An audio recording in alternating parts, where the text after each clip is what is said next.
નમસ્કાર મિત્રો, આજે સીધું ને સટના એપિસોડમાં આપણે જીએસટી ની વાત કરવાના છીએ. તમને ખ્યાલ છે કે માનનીય નરેન્દ્ર મોદીજી જ્યારે મુખ્યમંત્રી હતા ત્યારે 2006 થી માંડીને 2014 સુધી એમણે જીએસટી નો વિરોધ કરેલો. પછી જ્ઞાન લાદ્યું એમને અને એમણે એકાએક મધરાતે જીએસટી ઐતિહાસિક નિર્ણય એમણે લઈ લીધો.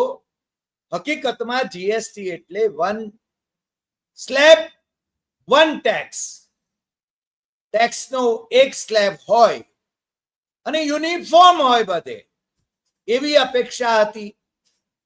પણ 4 સ્લેબ આપણને જોવા મળે અને એ પછી તો એમણે 2017 થી માંડીને 2024-25 સુધી, એટલે કે હમણાં 22મી સપ્ટેમ્બર એટલે ગઈકાલ સુધી જીએસટી ના બધા જ સ્લેબ એ અમલી બનાવ્યા અને લોકોની લૂંટ ચલાવી. પરંતુ રવિવારે એમણે જે રીતે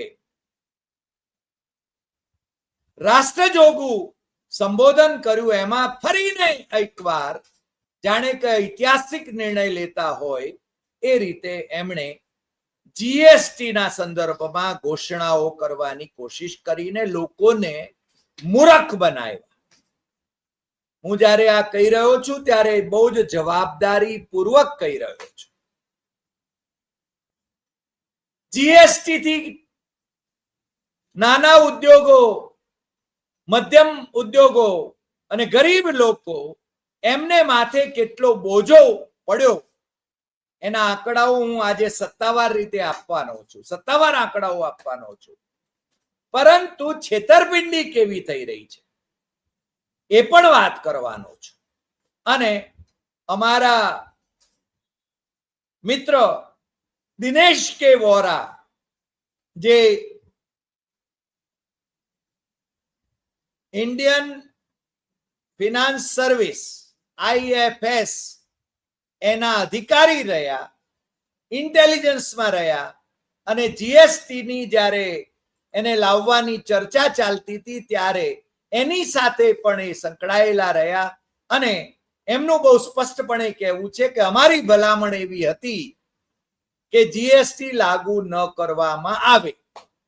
પરંતુ નરેન્દ્ર મોદી, જેનું નામ એ તો સર્વજ્ઞ અવતારી પુરુષ, અધિકારીઓની વાત એ માને નહીં, કોઈની સલાહ લે નહીં. અને એમણે 2017 થી 2024-25 સુધી, એટલે 1, 2, 3, 4, 5, 6, 7 ને 8 વર્ષ એમણે જીએસટીમાં જે લાખો કરોડ રૂપિયાની કમાણી કરી ભારત સરકારે અને રાજ્યોને ટટળાવ્યા. હકીકતમાં એમનો ઈરાદો એ હતો કે જીએસટી થકી રાજ્યોને ટટળાવી શકાય, રાજ્યો ભીખ માંગે કેન્દ્ર પાસે. કારણ કે જીએસટી ની આવક સીધી કેન્દ્રમાં જાય અને કેન્દ્ર છે ને ઈચ્છે ત્યારે એમને એમનો શેર આપે અને મોટા ભાગનાને યોગ્ય સમયે એ શેર મળ્યો નથી, એ એટલી જ હકીકત છે. કાકલુદી કરવી પડે રાજ્યોએ, એમાં ખાસ કરીને વિપક્ષની સરકારો હોય એમણે કાકલુદી કરવી પડે. હવે તમને જાણવામાં રસ હશે કે આ ભાઈશ્રીએ જે જાહેરાત કરી, ગરીબો અને મધ્યમ વર્ગના અને નાના ઉદ્યોગોને એમને ફાયદો થશે. હવે ફાયદો કેટલો થશે એ તમને ખબર છે?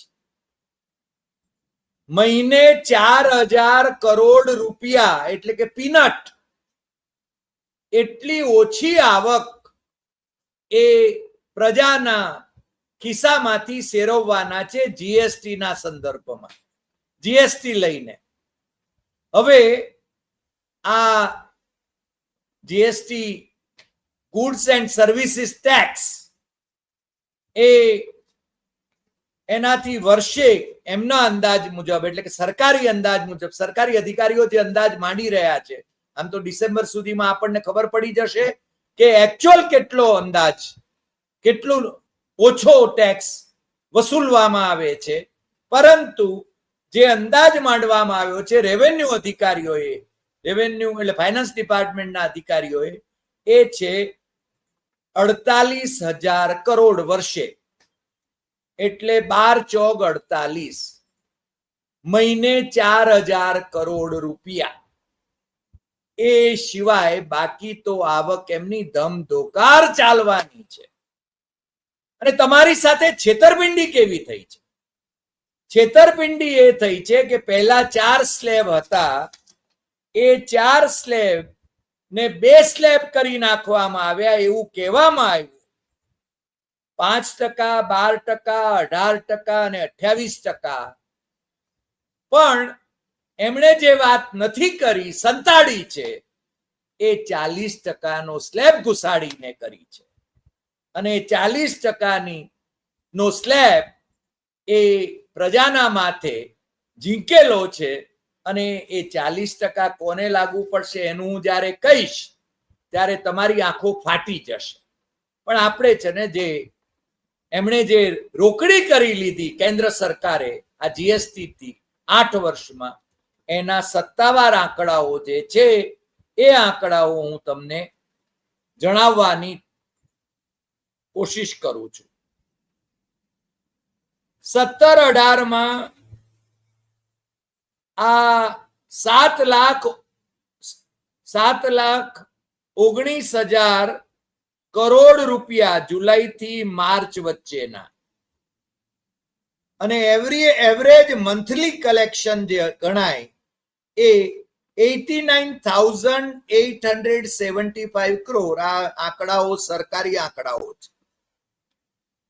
2018 થી 19 એમાં 11,77,000 કરોડ, એટલે કે મહિને 98,083 કરોડ રૂપિયા એ છે ને એમણે કલેક્ટ કર્યા. એના પછીના વર્ષે, એટલે કે 2019-20 વર્ષે 12,22,000 કરોડ રૂપિયા, એટલે કે દર મહિને એમણે 1.02 લાખ રૂપિયા, 2 લાખ કરોડ રૂપિયા કલેક્ટ કર્યા. 2020-21 11,36,000 કરોડ રૂપિયા, એટલે કે મહિને, આ કોવિડ નો વર્ષ હતું, મહિને 94,667 કરોડ રૂપિયા એમણે કલેક્ટ કર્યા. 2021-22માં 14,83,000 કરોડ રૂપિયા, એટલે કે મહિને 1,24,000 કરોડ રૂપિયા. 22-23માં 18.10 લાખ કરોડ રૂપિયા, એટલે મહિને 1.51 લાખ કરોડ રૂપિયા એ છે ને એમણે કલેક્ટ કર્યા. 2023-24માં 19.80 લાખ કરોડ, એટલે મહિને 1.65 લાખ કરોડ રૂપિયા એમણે કલેક્ટ કર્યા. અને 24-25માં 22,08,861 કરોડ રૂપિયા, એટલે મહિને 1,84,071 કરોડ રૂપિયા એ છે ને એમણે તમારા ખિસ્સામાંથી સેરવી લીધા. અને આમાં કેટલા ઉદ્યોગો મરી ગયા, કેટલા નાના ઉદ્યોગો, મધ્યમ ઉદ્યોગો મરી ગયા, ગરીબોને માર પડ્યો, તમે અને મેં જીએસટી ચૂકવ્યો, એ છે ને આપણે જાણીએ છીએ. અને એટલા માટે જ લોકસભામાં વિપક્ષના નેતા એને ગબ્બર ટેક્સ કહેતા રહ્યા છે. એ ગબ્બર ટેક્સ અમતું નથી કહેતા. આ નરેન્દ્ર મોદી પોતે મેં કહ્યું એમ 2006 થી 2014 સુધી જીએસટી નો વિરોધ કરી રહ્યા હતા, પરંતુ 2014માં પ્રાઇમ મિનિસ્ટર થઈ ગયા એટલે પછી જેમ બીજી બાબતોમાં એમનું મન બદલાઈ ગયું એ રીતે આમાં પણ એમનું મન બદલાઈ ગયું અને એમણે એ રીતે જીએસટી ની જાહેરાત કરવા માંડી. જીએસટી લાગુ કર્યો 2017 થી. હવે જુઓ તમે 40% સ્લેબ જે છે એ 40%ના સ્લેબમાં લક્ઝરી વ્હીકલ્સ જે છે એના ઉપર એ લાગુ પડશે, along with 22% compensation cess. 1500 CC એન્જિનના જે લક્ઝરી વ્હીકલ્સ હોય એના ઉપર આપણને લક્ઝરી વ્હીકલ્સ ઉપર એ લાગુ પડે તો એનો બહુ વાંધો નથી, હું તો સાચું કહું છું.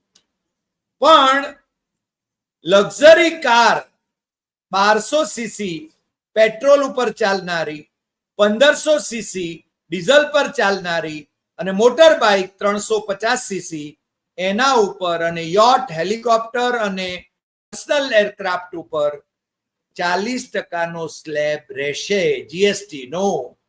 આ છે ને એમણે છુપાવ્યું છે. હવે એનાથી આગળ જઈશ ત્યારે તમારી આંખો ફાટી જશે.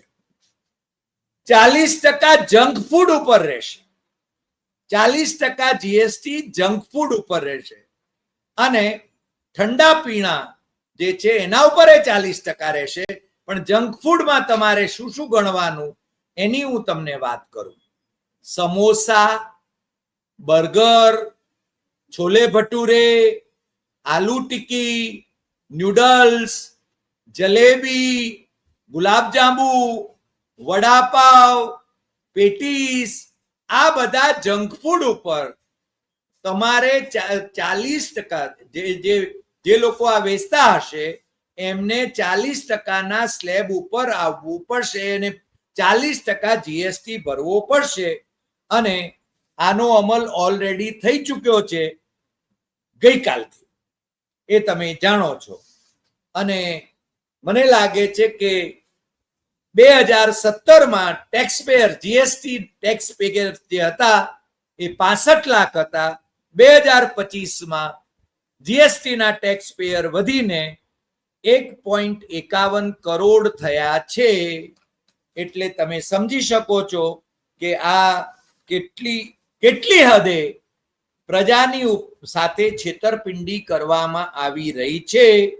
અને બીજી વાત તમને કહી દઉં છેલ્લે, કારણ કે આમ તો અનંત સુધી આપણે વાતો કરી શકીએ. 5%નો જે સ્લેબ હતો એ સ્લેબ એનું ટોટલ જે ટેક્સ કલેક્શન છે એ 6 થી 8%નું છે. 12%ના સ્લેબમાં 5 થી 6% ટેક્સ કલેક્શન રહ્યું.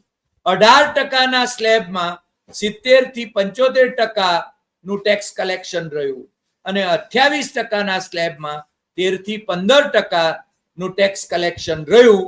અને જીએસટી સેસ એ 6 થી 7% ટોટલ જીએસટી ના એ રહે છે. અમે આના જીએસટી ના નિષ્ણાત નથી, પણ જે સાદી સીધી સમજણથી સરકારી આંકડાઓ જે અમારી પાસે આવ્યા છે અથવા તો આઈઆરએસ ના નિવૃત્ત અધિકારી એવા દિનેશ કે વોરા એમની સાથે અમારી જે ચર્ચા થઈ એને આધારે અમે તમને આ બાબતમાં ચેતવ્યા છે કે આ જીએસટી ની બાબતમાં નરેન્દ્ર મોદી પ્રાઇમ મિનિસ્ટર એ કેટલું જુઠ્ઠાણું બોલે છે અને લોકોને કેવી છેતરપિંડી, લોકો સાથેની કેવી છેતરપિંડી કરે છે એનો અંદાજ તમને આવી ગયો હશે. અમે નરેન્દ્ર મોદીના વિરોધી નથી. અમે પ્રાઇમ મિનિસ્ટરને દેશનું નાક ગણીએ છીએ અને પ્રાઇમ મિનિસ્ટર જ્યારે જુઠ્ઠાણા ઓકે ત્યારે એને બેનકાબ કરવા એ પત્રકાર ધર્મ છે. સાચી વાત કહેવી, ટકોરાબંધ વાત કહેવી એ પત્રકાર ધર્મ છે. અને એટલા માટે અમે તમારી સમક્ષ આજે આ વાત કરી છે. આજે આટલી વાત. ફરી મળીશું નવા એપિસોડમાં નવા વિષય સાથે. તમને જો આ એપિસોડ ગમ્યો હોય તો સૌથી વધુ શેર કરશો, લાઈક